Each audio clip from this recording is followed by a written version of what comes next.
Hello there, friends. Today we're going to be solving a problem from Linear Algebra Done Right by Sheldon Axler. The problem will be problem 6 from exercise 1B, and the problem goes as follows.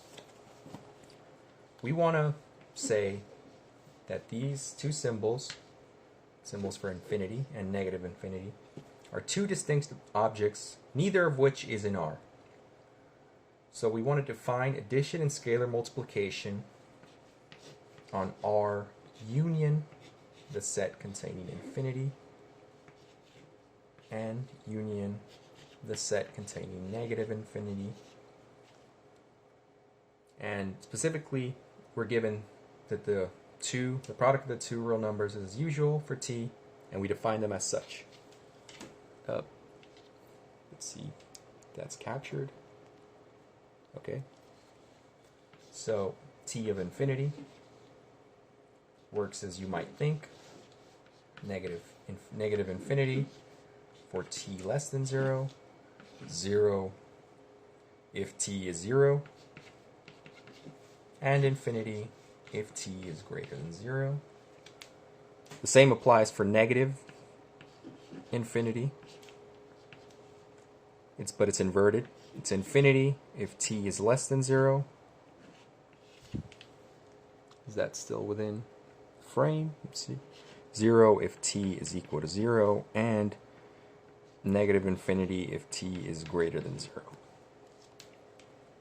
We're also given these rules. T plus infinity is equal to infinity plus t, which is just infinity.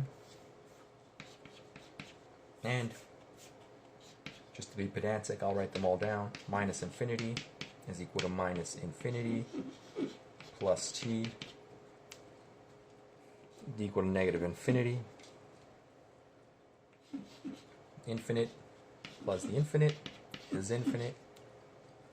The negative infinity plus negative infinity minus infinity, and the inverses are 0.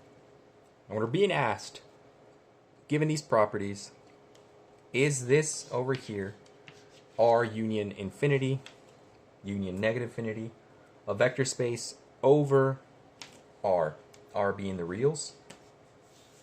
So we'll erase this. And make a long story short, the answer is no, it's not. And I'll give a simple explanation as to why. First, we'll just take infinity, and we're going to have it being equal to 1 times infinity, because it should have the identity. 1 times 1 is, it is what it is. It's infinity. Anything times infinity is infinity, as we saw back there. And so we'll rewrite 1, we'll write it as 3 minus 2. Just for the heck of it, times infinity. This is still 1, and this is all still infinity. This implies that 3 times infinity, since we can distribute, minus 2 infinity, this is actually 0.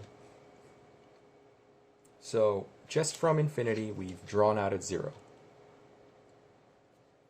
So from here, we could say that t is equal to infinity.